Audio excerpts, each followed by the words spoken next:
Hello everyone, আসসালামু আলাইকুম। সবাই কেমন আছেন? আলহামদুলিল্লাহ আমরাও ভালো আছি। আমার ভিডিওটা যে যেখান থেকে দেখছেন আশা করছি আপনারা সবাই অনেক বেশি ভালো আছেন। ভিডিওটা আমি সকাল থেকেই শুরু করলাম। সারাদিন ননদ আর ভাবি মিলে টুকিটাকি কী রান্না খাওয়া করেছি সেটাই থাকছে এই ভিডিওতে, দেখতে থাকেন। আশা করছি আপনাদের কাছে অনেক বেশি ভালো লাগবে। সকালে ঘুম থেকে উঠেই আমি চলে গিয়েছি রান্না করতে। যেহেতু আমার ননদ আসছে সেহেতু তো আমি নাস্তা বানাতেই হবে, তাই না? এই জন্য আমি রুটি বানিয়ে নিলাম। আটা সেদ্ধ করে রুটি বানিয়ে তারপরে ভেজেও নিয়েছি। একা একা বানালে আমি সবসময় এরকম করি। আর তারপরে আমি টেবিলে নাস্তা রেডি করেছি। আমি কিন্তু একটু আগেই খেয়ে নিয়েছিলাম সেদিন নাস্তা, কারণ রাতে আমি খাবারও খাই না, আবার সকালে উঠে একটা গ্যাসের ওষুধ খেয়েছিলাম।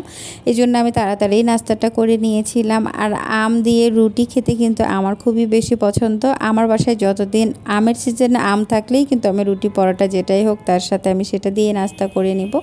আর এদিকে আমি রান্নাও বসিয়ে দিচ্ছি, করলা ভাজি করে নিব। করলা ভাজি তো আমার খুবই বেশি পছন্দ। আর তিতা হলেও আসলে কিছু জিনিস উপকার থাকলে খেতে হয়, আর যদি যেটা মিষ্টি হলেও ক্ষতি হবে সেটা আসলে না খাওয়াই ভালো। আর করলা ভাজি মনে হয় পছন্দ করে না এমন মানুষ খুবই কম পাওয়া যাবে।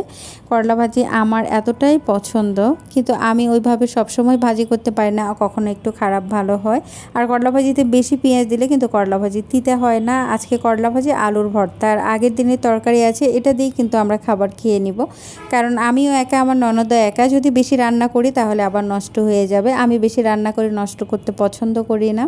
আর এখানে আলু সিদ্ধ করে নিয়েছি, দুপুরে আলুর ভর্তা করব। আর ওই যে করলা ভাজি করেছি এটাই কিন্তু দুপুরে আমরা এটা দিয়েই খাবার খেয়েছি। আগের দিনে ডাল ছিল, মুরগির মাংস ছিল, মাছ ভুনা ছিল, আলুর ভর্তার করলা ভাজি এটা দিয়ে দুপুরে খাবার খেয়েছি। খাবার খেয়ে তারপরে দুপুরে মনে হয়েছে ননদ আর ভাবি মিলে বাহিরে যাব। আমরা দুজন মিলেই কিন্তু এই দুপুর সময় বাহিরে চলে গিয়েছি, স্বপ্নতে গিয়েছিলাম। যাওয়ার পরে বৃষ্টি পেয়েছি, অনেকটাই আটকায়েছিলাম কিভাবে আসব। এদিকে আমাদের বাসা থেকে আম পাঠাতে বলছিলাম, আম পাঠিয়ে দিয়েছে, বাসও চলে আসবে। আমি খুব অনেক টেনশন করছিলাম।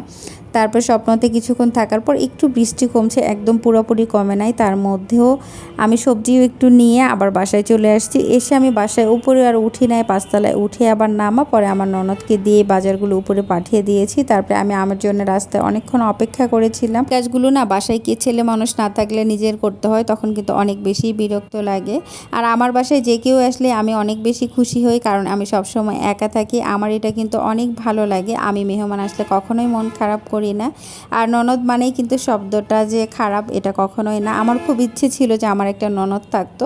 ননদ থাকলে সেই বাড়ির আনন্দ উল্লাস পরিবেশটা আলাদা হয়, সেটা 10টা ছেলে থাকলেও হয়। যাই হোক, ভাগ্যে নাই সেটা তো বলে কোনো লাভ নেই। আমার শ্বশুর বংশতে আমার ফুপু শ্বশুরের একটা মেয়ে, আমার চাচা শ্বশুরের একটা মেয়ে, আর আমার শাশুড়ির বংশ ভাই বোন 3টা মিলে একটা মাত্র মেয়ে। আমার ননদ কিন্তু সংখ্যা অনেক কম।